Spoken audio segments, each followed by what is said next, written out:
காசை வாங்கி ஓட்ட நீயும் போட்டு விடாதே அம்மா போட்டு விடாதே.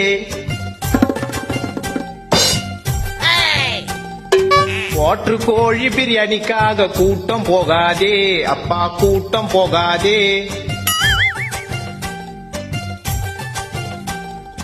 5 வருஷத்துக்கு ஒரு முறை மாறும் ஆச்சி ஆச்சி, கண்ண முடின்னு ஓட்டு போடுறோம் மாத்தி மாத்தி.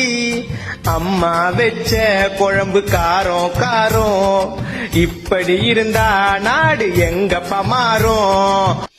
உள்ள யாருமா? வணக்கம். வர தேர்தல்ல மறக்காம எங்களுக்கு ஓட்டு போட்டுருங்க. ஐயா ஜெயிச்சாருனா மக்களுக்கு நிறைய நல்லது பண்ணுவாரு. ஓட்டு தானே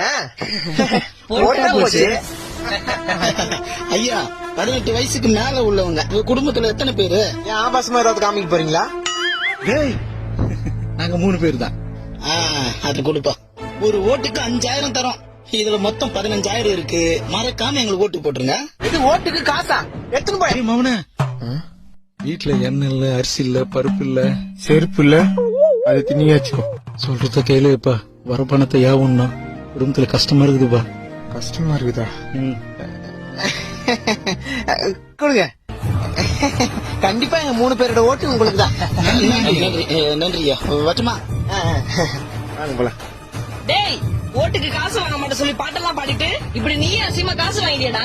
எதுக்குடா வாங்கின? அப்பா வீட்டுல கஷ்டம்னாரு, அதுக்கப்புறம் தான் எனக்கு ஒண்ணு புரிஞ்சுது. என்னன்னு?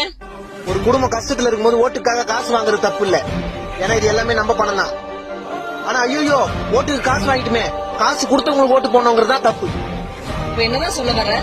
என்னைக்குமே மக்களுக்கும் நாட்டுக்கும் நல்லது பண்ணுவாங்கன்ற நம்பிக்கை யார் மேல வருதோ அவங்களுக்கு தான் நம்ம போடணும் ஓட்டு. டேய் மகனே, நீ சொல்றது எதுவும் புரியாது. அப்ப காசு கொடுத்தவங்களுக்கு ஓட்டு போட மாட்டியா? முடியாது.